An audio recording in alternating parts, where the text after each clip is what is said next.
अस्सलाम वालेकुम and welcome to techie bestie.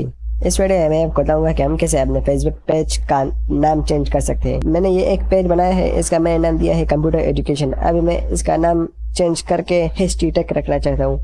तो इसका नाम चेंज करने के लिए यहाँ पर इस अकाउंट पर क्लिक करें और इसके बाद सेटिंग्स एंड प्राइवेसी इस पर क्लिक करें और इसके बाद सेटिंग पर क्लिक करें तो हमारी सेटिंग खुल जाएगी। और इसके बाद ये नेम लिखा है, यहाँ पर इस एडिट पर क्लिक करके यहाँ पर मैं इसका नाम चेंज करता हूँ। यहाँ पर मैं देता हूँ हिस्ट्री टेक। मैंने इसका नाम चेंज किया। If you change your name on Facebook you can not change it again on 60 days. अभी मैं 60 डेज में इसका नाम दूसरा चेंज नहीं कर सकता। अभी मैं अगर इसके बाद ये नाम चेंज करूँगा तो मैं 60 डेज बाद चेंज करूँगा।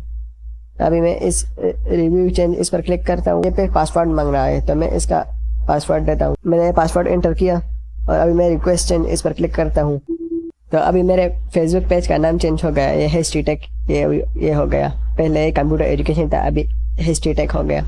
और अगर आप इसका यूज़र नेम भी चेंज करना चाहते हैं तो यहाँ पर क्लिक करें और अभी मैं इसको यूज़र नेम भी देता हूँ। हिस्ट्री टेक मैंने दिया। User name is available. इससे चेंज इस पर क्लिक करें तो मेरा यूज़र नेम भी चेंज हो गया। अभी मैं इस सर्च बार की मदद से भी अपने फेसबुक पेज को एक क्लिक में ला सकता हूँ। तो मैं यहाँ पर ये यूज़र नेम देता हूँ और अभी मेरा फेसबुक पेज ओपन हो जाएगा। ये देखो, ये ओपन हो गया। हिस्ट्री टेक के मेरा नाम चेंज हो गया है।